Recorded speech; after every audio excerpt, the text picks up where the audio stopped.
हर हर महादेव दोस्तों। आज हम बात करने वाले हैं स्टैंडर्ड 9th के एक्सरसाइज 1.2 के क्वेश्चन नंबर 1 की। क्वेश्चन नंबर 1 स्टार्ट करते हैं दोस्तों। State whether the following statements are true और फॉल्स, जस्टिफाई योर आंसर। आपको बताना है दोस्तों कि कौन सा स्टेटमेंट ट्रू है और कौन सा फॉल्स है, और उस आंसर को जस्टिफाई करना है आपको कि कैसे ये ट्रू होगा या कैसे फॉल्स होगा। तो आइए हम फर्स्ट क्वेश्चन की बात कर लेते हैं दोस्तों। Every irrational number is a real number. बोल रहा है कि सभी इरेशनल नंबर्स जो है वो रियल नंबर होंगे।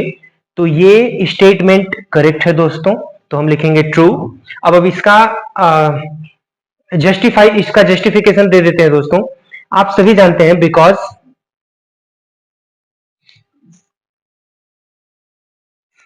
Collection of rational and irrational numbers is called real numbers. इसका मतलब है दोस्तों कि रियल नंबर को हम दो पार्ट में डिवाइड करते हैं।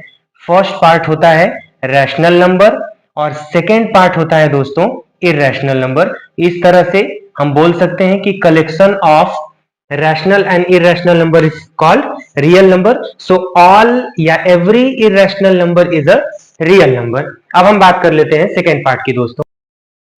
सेकेंड क्वेश्चन बोल रहा है दोस्तों, every point on the number line is of the form under root M where M is a natural number. तो पहले हम इसको समझ लेते हैं दोस्तों। इसका आंसर हो जाएगा आपका फॉल्स दोस्तों। हम देख लेते हैं कैसे फॉल्स होगा, उसके बाद हम जस्ट स्टेटमेंट लिखते हैं। ये एक नंबर लाइन है, आप सभी जानते हैं कि मिड में जीरो होता है, राइट साइड में सभी पॉजिटिव नंबर्स होते हैं और लेफ्ट साइड में सभी नेगेटिव नंबर्स होते हैं। तो बोल रहा है कि नेचुरल नंबर अंडर रूट के अंदर है, तो उसका स्क्वायर रूट जो होगा बाहर आने के बाद सभी नंबर्स होंगे जो नंबर लाइन पे एग्जिस्ट करते हैं। तो ये गलत होगा दोस्तों। कुछ नंबर्स होते हैं जिनके स्क्वायर रूट के नंबर्स आपको मिल जाते हैं, लेकिन वो नंबर लाइन के राइट साइड में मिलते हैं, लेफ्ट साइड में नेगेटिव पॉइंट्स होते हैं, जो कि पॉसिबल नहीं है। क्योंकि हम किसी भी वैल्यू को जब हम अंडर रूट से बाहर निकालते हैं तो उसकी वैल्यू हमें पॉजिटिव मिलती है, उसका स्क्वायर रूट हमें पॉजिटिव मिलता है। इस तरह से ये आंसर आपका फॉल्स हो जाएगा। तो हम देख लेते हैं इसका आंसर क्या होगा दोस्तों।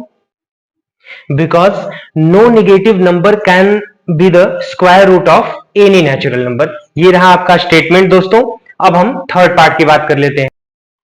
थर्ड क्वेश्चन बोल रहा है दोस्तों, every real number is an irrational number. तो अभी जस्ट हमने देखा कि रैशनल प्लस इरेशनल दोनों का कॉम्बिनेशन रियल नंबर होता है। तो सभी रियल नंबर्स इरेशनल नहीं हो सकते, क्योंकि उसमें से कुछ रैशनल होते हैं और कुछ इरेशनल होते हैं। सो इसका आंसर फॉल्स हो जाएगा। और स्टेटमेंट की बात कर लेते हैं दोस्तों। तो स्टेटमेंट हम लिख देते हैं, because real number can B rational also. ये इसका स्टेटमेंट हो जाएगा। तो मैं इसे लिख देता हूं दोस्तों। अब इसका एक एग्जांपल समझ लेते हैं दोस्तों। जैसे हमने कोई एग्जांपल ले लिया 2, और आप सभी जानते हैं कि 2 एक रियल नंबर है, लेकिन ये इरेशनल नंबर नहीं है। बहुत सारे ऐसे नंबर्स हैं, कोई भी 3, 4, 5, 6, आप बहुत सारे नंबर्स ले सकते हैं, 3/4, कोई भी नंबर 3/2, ये सभी नंबर्स रियल नंबर्स हैं, लेकिन ये सभी नंबर्स इरेशनल नहीं है। ये रहा दोस्तों आज का हमारा सेशन, क्वेश्चन नंबर फर्स्ट के तीनों पार्ट। अब हम नेक्स्ट सेशन में नेक्स्ट क्वेश्चन की बात करेंगे दोस्तों। मेरे साथ लास्ट तक बने रहने के लिए आपका बहुत बहुत धन्यवाद। महादेव आप सभी का कल्याण करें।